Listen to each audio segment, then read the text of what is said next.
board cuts, youth service cuts. And if I can just read a couple of them, they have no names. One couple of questions, and I think we'll bring the commissioner, we'll bring Maggie Galito up here. But one is, are the letters that went out regarding the cuts to county contract youth services now void? And when will the revised amounts be made public and sent to the agencies?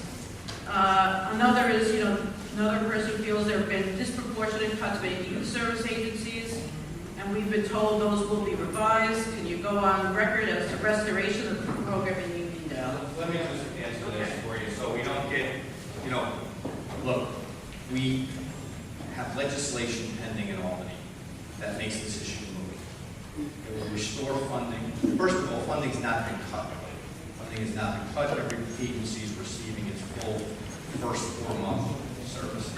We have advised them that there will be cuts, and they'll have to be cuts if we don't come together and pass legislation in Albany that will add additional red light cameras. When those cameras are added, those dollars will flow directly into the agencies. We need that pressure. We need your support. I am sorry that we have to elicit your support in this matter, but we do. It's that serious because we have very little discretionary funding in Nassau County. We have very little funding that isn't mandated. And as these increased pressures fall upon our county, these services are at risk. So we did get your attention. This nonsense that this is cut more and this is cut more. If you look at Republican to Democratic districts, there's like a $30,000 difference. And if anybody wants to sit around and we can figure out if we have to do these cuts, who gets cut more or less, we'd be happy to do that. But this is what happens. When I opposed NIPA's table. I opposed it because their application of accounting principles that were never before adhered to in this county. Those changes in principles takes dollars that we have in the bank and doesn't count them.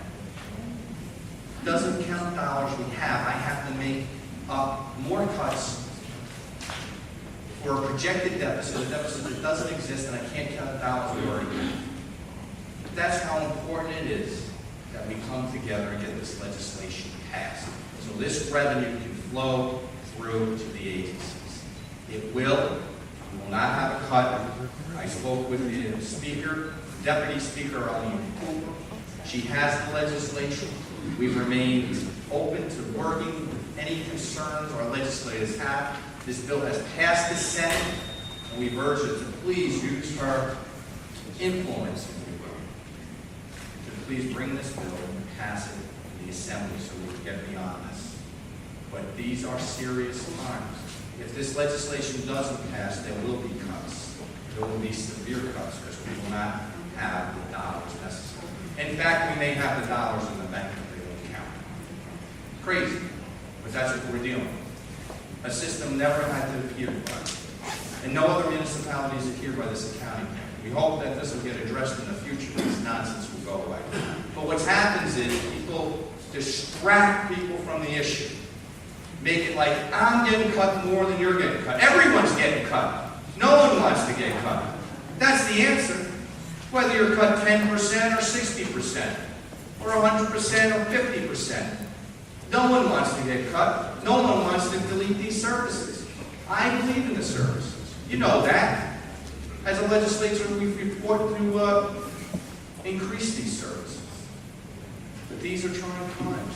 If we work together and stop the nonsense about fighting about it, we'd have this passed and it wouldn't be a concern.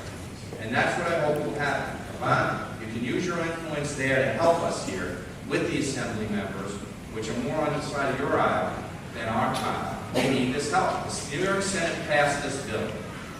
We need this help. If these dollars are passed, you will not have to worry for 2011 nor 2012 or beyond. And it's really that important. So I want to address your question by saying that there will be cuts unless this legislation is passed.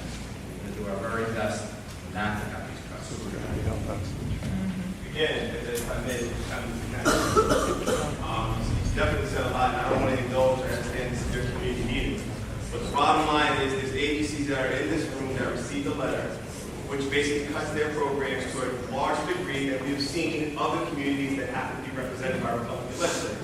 Withstanding that, if you are committed to this community tonight, that the agencies that are in Democratic districts or areas of Unionville, Freeport, Hempstead that are being cut to the degree, Roosevelt, a program, the Memorial Youth Outreach was cut to 100%. So you would all agree that a program of that such would require more funding, not less.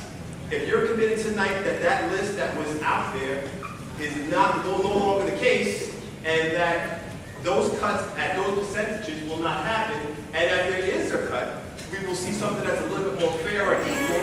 I think everyone in this community will join with you on that type of thing. But what we did see was programs in this community, such as Unionville Community Council, as well as Time Out Youth Reach in Hempstead, and Freeport Pride and Strong and other programs, cut to a much larger degree than they ever seen in the past when we saw other agencies cut to a much less. So we stand with the county administration if we're going to equalize the cut, and I will work with you.